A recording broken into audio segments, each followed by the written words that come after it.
Hello বন্ধুরা, আজকে আপনাদের সাথে শেয়ার করব আমার নিজের জীবনের সাথে ঘটে যাওয়া একটি ভৌতিক কাহিনী, যেটা আমার জীবনের একটা স্মৃতি হয়ে দাঁড়িয়ে রয়েছে।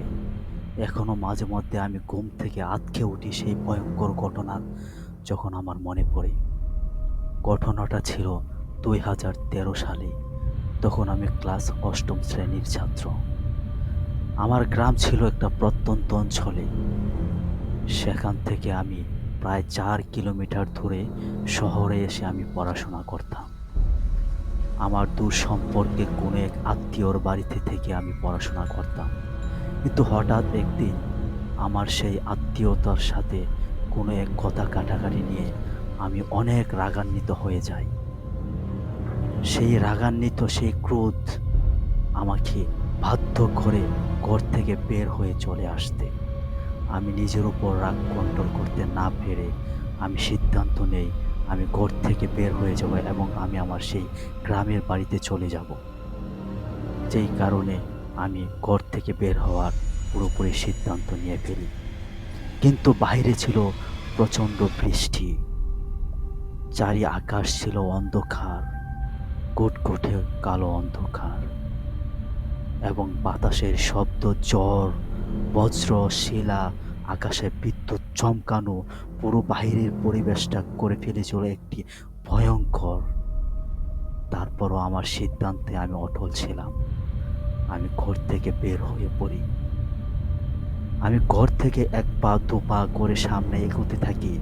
রাস্তা ধরে আমি বাড়ির উদ্দেশ্যে রওনা হতে থাকি।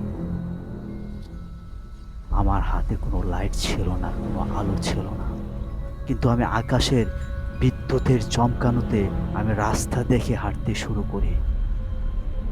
যখন আমি আমার শহর থেকে প্রায় ১ কিলোমিটার দূরে হাঁটা শেষ করি, ১ কিলোমিটার দূর পর্যন্ত হাঁটার সময় আমি হঠাৎ করে অনুভব করতে পারি যে আমার পেছন থেকে কি যেন একটা তাড়া করছে আমাকে।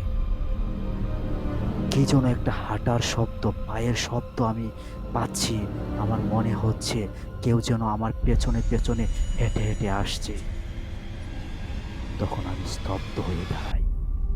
আর একটু অবাক হই। এটা কিসের শব্দ? কেউ কি আসছে আমার পেছনে, পেছনে নাকি কোনো ঝড় বৃষ্টি কিংবা বাতাসের শব্দ? আমি স্তব্ধ হয়ে সেটা অনুভব করতে লাগলাম। আসলে সেটা কি? কিন্তু পরক্ষণেই আমি বুঝতে পারলাম এটা কোনো বাতাসের শব্দ নয়। তবুও চারিদিকে বাতাসের শনশন শব্দ স্পষ্ট আমি পাচ্ছিলাম। কিন্তু আমার পেছন থেকে যে শব্দটা আসছিল সেটা কোনো বাতাসের কিংবা বৃষ্টির শব্দ নয়। সেটা স্পষ্ট একটা মানুষের পায়ের শব্দ। আমি ঠিক তখনই আমার মনে পড়ে গেল আমার দাদি নানিরা আমাকে গল্প শোনাতো যে বদ জিন এবং ভয়ঙ্কর কিছু জিনিস যদি কখনো তোমার পেছন থেকে তাড়া করে কিংবা এমন কোনো শব্দ অনুভব করো, তখন তুমি ভুলেও পেছনে তাকাবে না। আমি খুব ভয়ে, ভয়ে আছি। আমার পুরা শরীরের লোমগুলো দাঁড়িয়ে গেছে।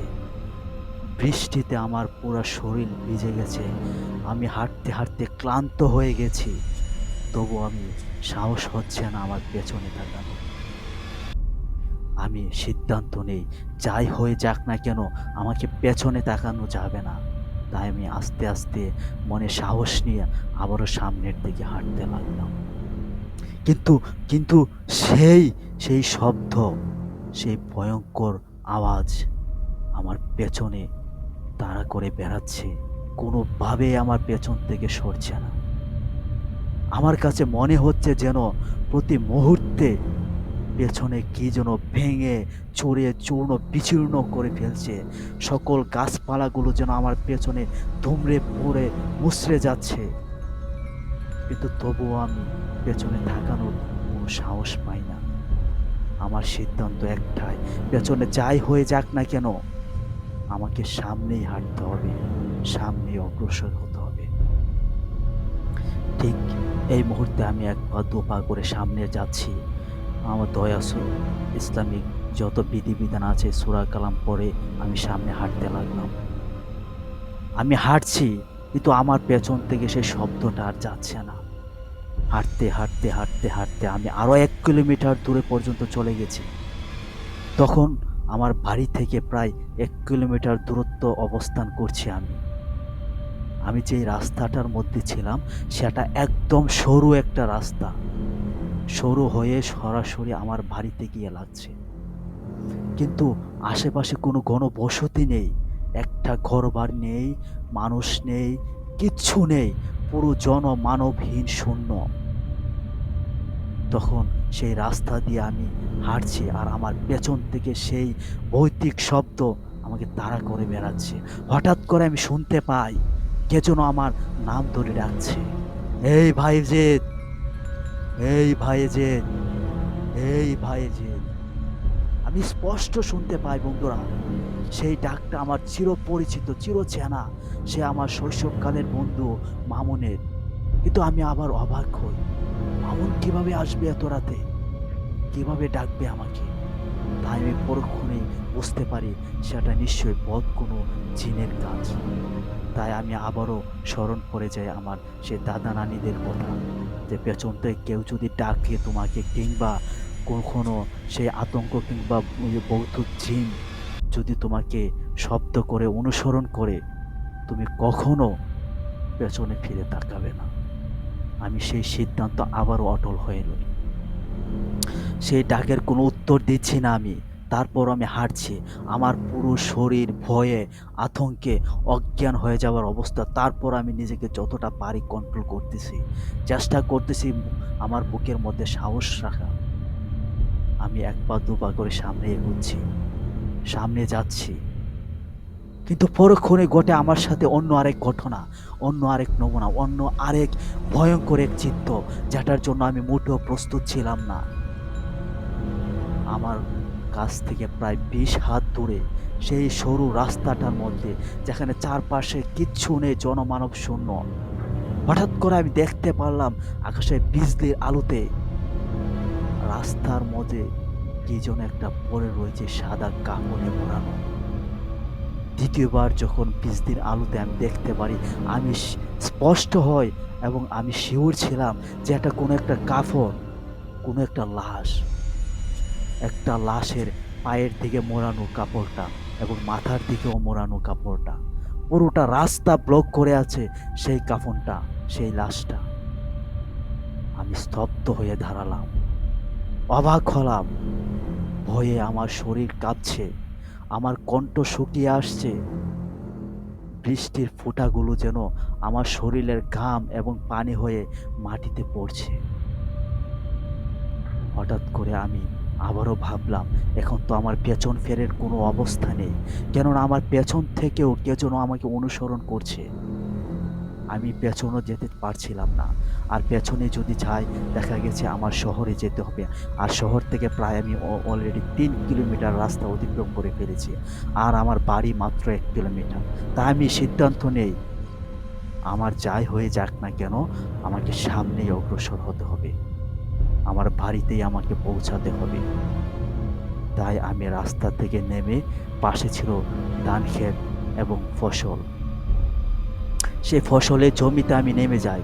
রাস্তা থেকে প্রায় ৮ থেকে ১০ হাত দূরে থেকে আমি রাস্তা অনুসরণ করে হাঁটতে থাকি।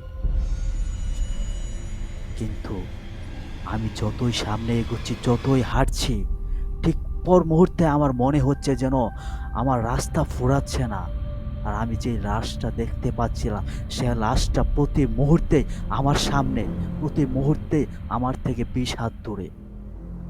সেই রাস্তায় পুরো ব্লক করে শুয়ে আছে। এভাবে হাঁটতে হাঁটতে আমি ক্লান্ত হয়ে যাই, ভয়ে আমার স্তব্ধ হয়ে যাই।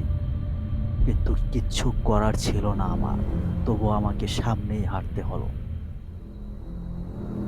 একটা সময় আমি প্রায় বাড়ির কিনারায় গিয়ে পৌঁছে যাই। কিন্তু এক মুহূর্তে অন্ধকারের মধ্যে যেন বিলীন হয়ে গেল সেই লাশটা। আমি আর সেই লাশটা দেখতে পাচ্ছি না। কোথায়? আবার আমার পেছনে যে শব্দ ছিল, শব্দটাও আমি শুনতে পাচ্ছি না। আমাকে যে ডাকছিল আমার নাম ধরে, আমি সেই মামুনের কণ্ঠ শুনতে পাচ্ছি না। আমি যেখানে তখন দাঁড়িয়েছিলাম, তখন সেখান থেকে আমার বাড়ি স্পষ্ট দেখা যাচ্ছে। তখন আমি একটু সাহস নিই। একটু শক্তি জোগাড় করে আমার সর্বোচ্চ শক্তিটা দিয়ে আমি একটা দৌড় দেই আমার বাড়ির উদ্দেশ্যে। আমি একটা ধরে আমার বাড়ির যে উঠান, সে উঠানে আমি পড়ে যাই। আমি জানি না আমার নিজের অজান্তে আমার ভেতর থেকে এক ভয়ংকর চিৎকার বেরিয়ে এলো। আমার সেই চিৎকার শুনে আমার পরিবারের মানুষজন বেরিয়ে আসে ঘর থেকে। এসে দেখে আমার এই অবস্থা। তখন ওনারা আমাকে জিজ্ঞেস করে, "আসলে কি? তুমি এমন অবস্থায় কেন? কি হয়েছে তোমার সাথে?" ঠিক সেই মুহূর্তে আমি আমার পরিবারের মানুষদেরকে আমার এইসব ঘটনাটা খুলে বলি। তখন ওনারা আমাকে অনেকটা আশ্বস্ত দেয় এবং আমাকে গোসল করিয়ে আমি তারপর ঘুমাতে যাই। কিন্তু পরদিন যখন একটা ইমাম সাহেবের কাছে আমি আমার এই বিস্তারিত ঘটনাটা বললাম, তখন ইমাম সাহেব আমাকে বলল, "তোমাকে এক বদজিন তাড়া করেছিল। তোমার ভাগ্য ভালো। তোমাকে ও কিচ্ছু করতে পারেনি। কারণ তুমি ওর যে ফাঁদ, সে ফাঁদে তুমি পড়োনি।" তখন আমি হুজুরকে জিজ্ঞেস করলাম, "হুজুর, ও আমাকে কেন তাড়া করছিল?" হুজুর বলছিল, "বদজিনদের কাজ এটাই, মানুষদেরকে ক্ষতি করা। তাই তুমি যখন পেছনে তাকাচ্ছ না, পেছনে ফিরছ না, এমনকি সে লাশটার উপর দিয়ে যাও নাই, সেজন্য তোমাকে ক্ষতি করতে পারে নাই।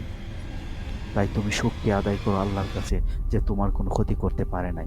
তারপর হুজুর আমাকে কিছু নিয়ম-কানুন দিল। সেই নিয়ম-কানুনগুলো আমি মেনে চলার চেষ্টা করেছি কিছুদিন। ঠিক কিছুদিন এর ভিতরেই আমি একদম পুরোপুরি সুস্থ হই। এর পরবর্তীতে আমি কখনো আর এই ধরনের ঘটনা আমার জীবনে আর হয়নি। তাই বন্ধুরা, যদি আমার গল্পটা আপনাদের কাছে ভালো লেগে থাকে, অবশ্যই আমাদের চ্যানেলটাকে একটা সাবস্ক্রাইব করে দিবেন। ধন্যবাদ।